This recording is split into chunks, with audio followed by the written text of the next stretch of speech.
एक बूढ़े भिखारी की अनोखी कहानी। हर दिन एक भिखारी दरवाजे के पास आकर भीख मांगता था और घर का मालिक हमेशा घर के बाहर आते ही उसे देखकर फिर उसे भगा दिया करता था। कई बार तो उसके लिए गाली भी बक दी। वो कहता कि तू जिंदा है क्या, पूरी जिंदगी ऐसे ही भीख मांगेगा, क्या धरती का बोझ बना बैठा है। और कभी कभी उस भिखारी को गुस्से में धक्का भी मार दिया करता था। इतना कुछ हो जाने के बावजूद भिखारी के मुंह से सिर्फ यही निकलता था कि भगवान तुम्हारे पापों को माफ़ करे। एक बार सेठ के धंधे में बड़ा नुकसान होने की खबर मिली। सेठ बहुत परेशान था कि तभी उसके दरवाजे पर वही भिखारी आ गया। गुस्से में अपना आपा खोते हुए सेठ ने उस भिखारी को पत्थर मार दिया।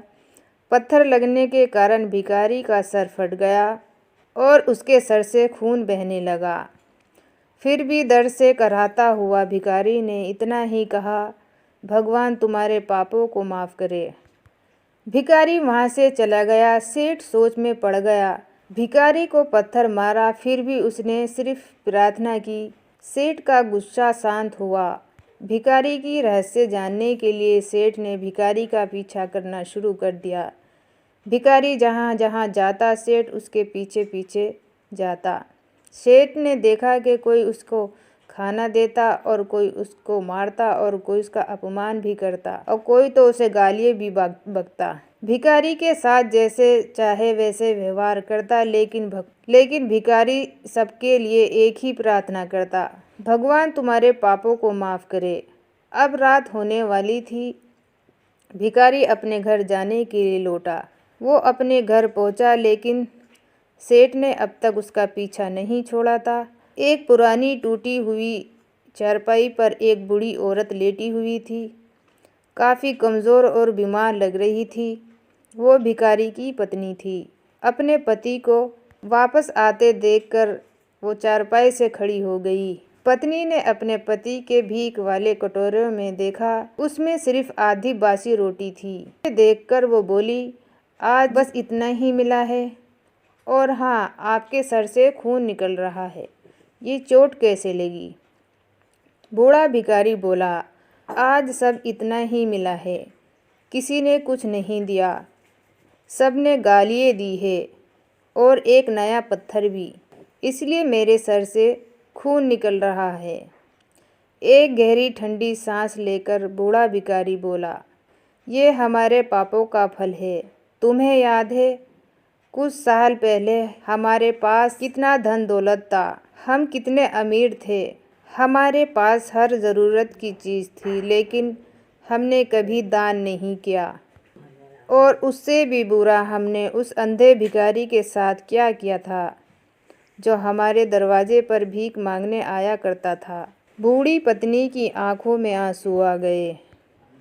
वो बोली, हाँ, हम उस बेचारे अंधे के साथ बहुत बुरा करते थे, उसका अपमान भी करते थे, उसके खाने के लिए रोटी की जगह कागज़ दिया करते थे और उसका मजाक उड़ाया करते थे, और कभी कभी तो उसे मार भी दिया करते थे। मैं कभी उसका रास्ता नहीं भूला। एक बार मैंने उसके मुंह पर मिट्टी भी फेंक दी और वो हमेशा दुखी होकर ये कहता कि भगवान तुम्हें तुम्हारे किए की सज़ा देगा और भगवान तुम्हारे पापों की सज़ा ज़रूर देगा। उसका श्राप सच हुआ और हम इस दुख भरी ज़िंदगी में आ गए। भिखारी बोला, हाँ, उसका श्राप सच हुआ, इसीलिए मैं किसी को बद्दुआ नहीं देता, चाहे कोई मेरे साथ कैसा भी बर्ताव करे, मैं हमेशा उसके लिए प्रार्थना करता हूँ। मैं नहीं चाहता कि कोई भी हमारी जैसी ज़िंदगी गुजारे और किसी को भी हमारी जैसी ज़िंदगी गुजारने का सामना ना करना पड़े। वो नहीं जानते कि वो कितना बड़ा पाप कर रहे हैं, इसलिए अनजाने में हुए पापों की सज़ा किसी को भी मिल सकती है। सेठ वहीं पर ये सारी बातें सुन रहा था। अब उसको सब कुछ समझ में आ गया था।